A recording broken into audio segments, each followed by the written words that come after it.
എന്നെ തല്ലണ്ട അമ്മാവ, ഞാൻ നന്നാവില്ല എന്ന് പറയുന്ന ഒരു വിഭാഗത്തെ പറയാൻ പറഞ്ഞാൽ ഞാൻ പറയും ഈ സീരിയൽ രംഗത്താണ് അവരുള്ളതെന്ന് ഞാൻ പറയും.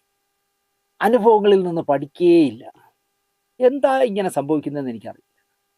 ഒരുപക്ഷെ ഒരു സിനിമയിലെ ഒരു സംവിധായകനോ ഒരു തിരക്കഥാകൃത്തോ ഒരു നടനോ നടിയോ ഒക്കെ ആവണമെങ്കിൽ വർഷങ്ങളോളം ചിലപ്പോൾ അലഞ്ഞു നടക്കേണ്ടിയൊക്കെ വരും, കഷ്ടപ്പെടേണ്ടി വരും.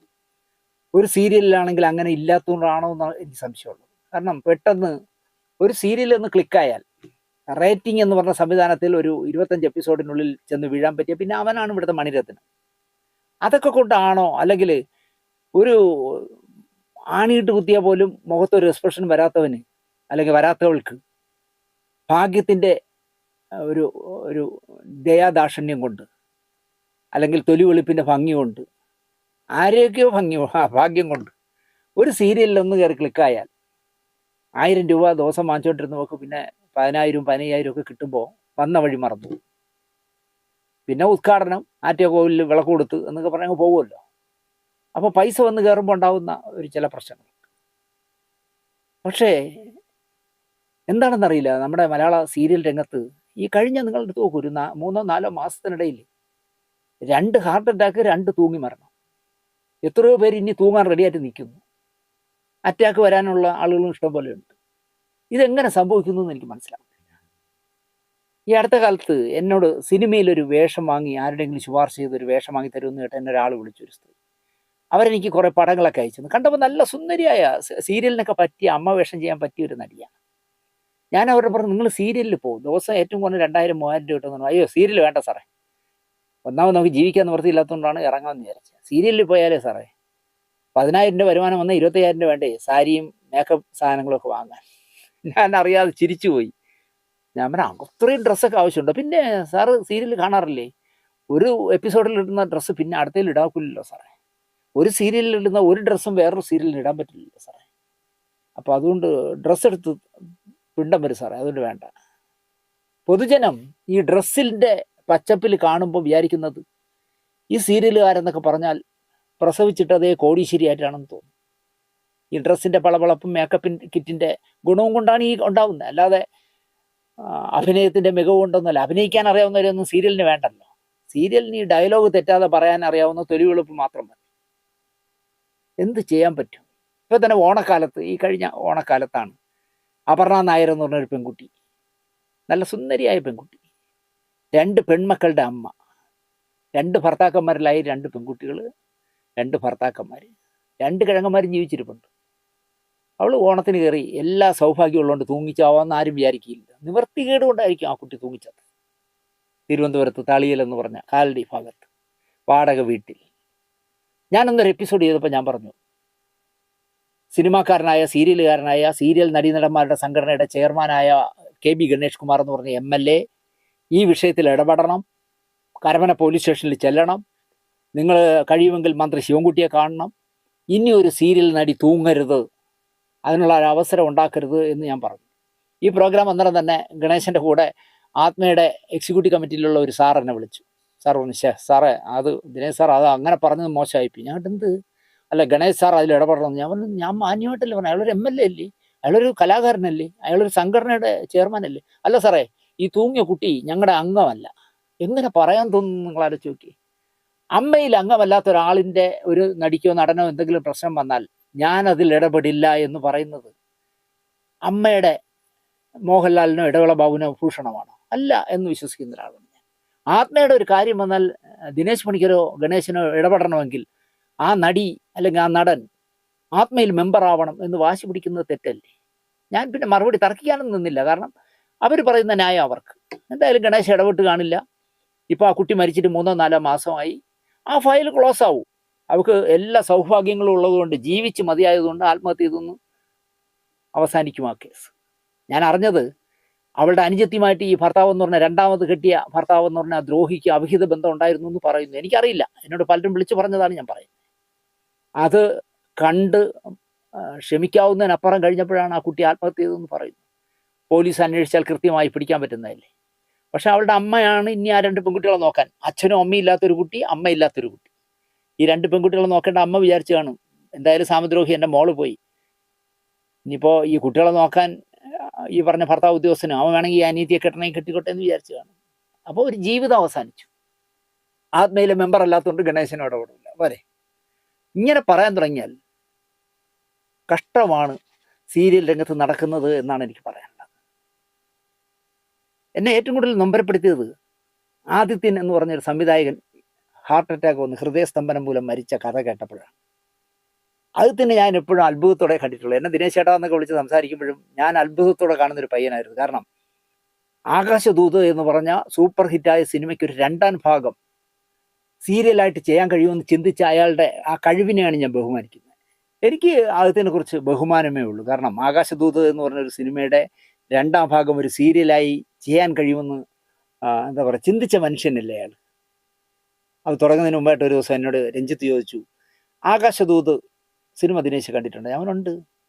അതിൻ്റെ ഒരു 2ാം ഭാഗം, ഈ കുട്ടികൾ 4 പോയ 4 കുട്ടികൾ റീയൂണിയൻ ആവുന്ന ഒരു സബ്ജക്റ്റ് സീരിയലാക്കിയാൽ നമ്മൾ സൂപ്പർ ഹിറ്റ് ആവും. കാരണം നമ്മൾ ചിന്തിക്കാത്ത ഒരു സ്ഥലത്തിലൂടെയല്ലേ ആ പയ്യൻ ചിന്തിക്കുന്നത്. ഞങ്ങൾക്ക് എന്ത് കൊല്ലത്തുനിന്ന് ഒരു പയ്യൻ എന്നെ വിളിച്ചിരുന്നു കേട്ടോ, അത് ചെയ്താലോ എന്ന് ഞാൻ ആലോചിക്കണേ. അവന് 2 കൈയും കൊടുത്ത് സ്വീകരിക്കും, അത് സൂപ്പർ ഹിറ്റ് ആവും എന്ന് ഞാൻ പറഞ്ഞു. ആദിത്യൻ നനച്ചിരിക്കുക, നല്ല ഒരു സംഘടനാ പ്രവർത്തനമൊക്കെ ആയിരുന്നു ആദിത്യൻ. നമ്മളെ ടെലിവിഷൻ ഫ്രട്ടേണിറ്റിയിൽ ചില പ്രശ്നങ്ങളൊക്കെ നടക്കുമ്പോൾ ഇടയ്ക്കിടയ്ക്ക് എന്നെ വിളിക്കുമായിരുന്നു. അയാൾ പറയുന്ന ന്യായങ്ങളെല്ലാം 100% ന്യായമായിരുന്നു. ഇത്ര വേഗം അയാൾ പോകുമെന്ന് വിചാരിച്ചില്ല. 46-47 വയസ്സേ ഉള്ളൂ, ഹാർട്ട് അറ്റാക്ക് വന്ന് മരിച്ചു.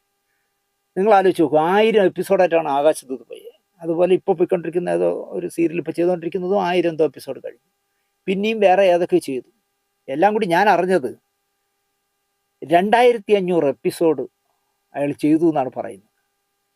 അപ്പോൾ 2500 എപ്പിസോഡിന് രഞ്ജിത്ത് ഒരു എപ്പിസോഡിന് 10,000 രൂപ വെച്ച് കൊടുത്തിരുന്നുവെങ്കിൽ 2.5 കോടി രൂപയുടെ വരുമാനം ഉണ്ടായിരുന്ന ആളായിരുന്നു. പക്ഷെ ഇപ്പം ഞാൻ അറിയുന്നത് അയാളുടെ ബാങ്ക് ബാലൻസിൽ 6 ലക്ഷം രൂപയേ ഉള്ളൂ എന്ന് പറഞ്ഞു. ബാക്കി എവിടെ പോയി നാക്കോറുണ്ടായത്. അതോ 4-5 സെൻറ്റ് സ്ഥലം വാങ്ങി ഒരു വീട് പണി നടക്കുന്നുണ്ട്. ആ വീട് ഇനി പൂർത്തിയാക്കുന്നത് രഞ്ജിത്ത് ആയിരിക്കും എന്നും പറയുന്നു. രഞ്ജിത്ത് പൂർത്തിയാക്കി കൊടുക്കാം ആ 2 കുട്ടികൾക്കും ഭാര്യയ്ക്കും താമസിക്കാനെന്ന് പറയുന്നു. പക്ഷേ അപ്പോൾ ഈ 2.5 കോടി രൂപ കിട്ടിയത് എവിടെ പോയി എന്ന് എനിക്ക് പിടികിട്ടുന്നില്ല. ഷെജി എന്നാണ് അയാളുടെ പേര്. അയാൾ മുസ്ലിമാണ്. എനിക്ക് അതും ഒരു പുതിയ അറിവായിരുന്നു. കാരണം അയാളുടെ സ്റ്റുഡിയോ ഉദ്ഘാടനത്തിനൊക്കെ ഞാൻ പോയപ്പോൾ അയാളൊരു സ്റ്റുഡിയോ തുടങ്ങി 3 സുഹൃത്തുക്കളുമായിട്ട് ചേർന്ന്. ആ സ്റ്റുഡിയോയുടെ ഉദ്ഘാടനത്തിനൊക്കെ പോയപ്പോൾ ചന്ദനം കൊണ്ട് പാളങ്ങളും കുറിയൊക്കെ അടിച്ച് നിൽക്കുന്ന ആദിത്യനെ കണ്ടപ്പോൾ അയാളൊരു മുസ്ലിമാണെന്ന് എനിക്ക് തോന്നിയില്ല. അയാൾക്ക് ഷെജി എന്നാണ് അയാളുടെ യഥാർത്ഥ പേര്. ജനിച്ചത് മുസ്ലിം ആയിരുന്നു എന്ന് സിനിമാക്കാരും അല്ലെങ്കിൽ സീരിയലുകാരും അറിഞ്ഞത് തന്നെ അയാളുടെ ഉമ്മ മരിച്ചപ്പോൾ തിരുവനന്തപുരത്ത് നിന്ന് പോയവരെല്ലാം ഞെട്ടി. കാരണം പള്ളിയിലാണ് അടക്കുന്നത്. അപ്പോഴാണ് അറിയുന്നത് ഈ തിരുവനന്തപുരത്ത് നമ്മളെ തൂവാനത്തുമ്പുകളിലെ ജയകൃഷ്ണൻ എന്ന് പറഞ്ഞ മോഹൻലാലിൻ്റെ ക്യാരക്ടർ പോലെയുണ്ട്. തിരുവനന്തപുരത്ത് പാളങ്ങളെ കുറിയൊക്കെ അടിച്ച് നടക്കുന്ന ആദിത്യൻ ഒരു കറകളഞ്ഞ മുസൽമാനാണ് എന്ന് വൈകിയാണ് സീരിയലുകാരും സിനിമാക്കാരും ഒക്കെ അറിഞ്ഞത്. ഒരു അനുജനുണ്ട്, ബിജിരാജ് എന്നാണ് അയാളുടെ പേര്. കലഹമണിയുടെ അനുജനെ പോലെയായി. കാരണം ബിജിരാജിന് അമ്മയും അച്ഛനും ഒന്നുമില്ല, ഇവർ 2 പേരേ ഉള്ളൂ. ബിജിരാജിൻ്റെ കാര്യങ്ങളൊക്കെ നോക്കിക്കൊണ്ടിരുന്നത് ആദിത്യനാണെന്ന് പറയുന്നു. അയാൾ അനാഥനായി. ശരിക്കും പറഞ്ഞാൽ അയാളാണ് അനാഥനായത്. എനിക്ക് പരിചയമൊന്നുമില്ല, ഞാൻ കണ്ടിട്ടൊന്നുമില്ല ആളിനെ. കഷ്ടമായി എന്ന് മാത്രമേ എനിക്ക് പറയാനുള്ളൂ. കാരണം ബിജരാജും അനാഥനായി. ഈ രഞ്ജിത്തും ചിപ്പിയൊക്കെ ആകുമ്പോഴേ രഞ്ജിത്ത് ഒരുമാതിരിപ്പെട്ട അയാളെ കൂടെ നിൽക്കുന്നവരെ നന്നായിട്ട് സഹായിക്കുന്ന ആളാണ്. അതുകൊണ്ട് തന്നെ അയാൾക്കൊരു ദോഷം വന്നെങ്കിൽ പോലും അല്ലെങ്കിൽ അയാളുടെ ജീവൻ പോയെങ്കിലും അയാളുടെ വീട്ടുകാരെ തീർച്ചയായിട്ടും ഭാര്യയും 2 മക്കളെയും അയാൾ തള്ളിക്കളയില്ല. ആ വീടെങ്കിലും പൂർത്തിയാക്കി കൊടുക്കും. ഹാർട്ട് പണങ്ങിയപ്പോൾ പോലും അയാൾ, എനിക്ക് കേട്ടപ്പം ഭയങ്കര വിഷമം തോന്നിയൊരു കാര്യം, ഒരു കല്യാണം ആദ്യം കഴിച്ചു എന്ന് പറയുന്നു. അതും എനിക്ക് തെളിവൊന്നുമില്ല. രഞ്ജിത്തിനെ ഒന്നും വിളിച്ച് ഞാൻ ചോദിക്കില്ല, രഞ്ജിത്ത് ഈ ആദ്യം ഒരു കല്യാണം കഴിച്ചിട്ടുണ്ടോ എന്ന് ചോദിക്കുന്നത് ശരിയല്ല എന്നുള്ള പക്ഷക്കാരനാണ് ഞാൻ. അതൊന്നും ഞാൻ ചോദിച്ചില്ല. അയാൾ ഹിന്ദു ആയ ശേഷമാണ് ഈ പെൺകുട്ടിയെ കല്യാണം കഴിച്ചത്. 2 കുട്ടികളുമായി. അപ്പോൾ എന്തോ ഋഷിക എന്ന് പറഞ്ഞ ഒരാണും ഒരു പെൺകുട്ടിയുമാണ്. രോണു ചന്ദ്ര എന്നാണ് ഭാര്യയുടെ പേര്. അപ്പോൾ ഷെജി കല്യാണം കഴിച്ച അല്ലെങ്കിൽ ആദിത്യൻ കല്യാണം കഴിച്ച ഈ ദാമ്പത്യത്തിൽ എന്തോ ശിഥിലത ഉണ്ടായിരുന്നു എന്ന് പറയുന്നു. കാരണം ഇയാൾ ഒരു ദിവസം 4 പാക്കറ്റ്, അതായത് 40 സിഗരറ്റും അതിനാവശ്യമുള്ള മദ്യവും കഴിക്കുമെന്ന് പറയുന്നു വർക്ക് കഴിഞ്ഞാൽ.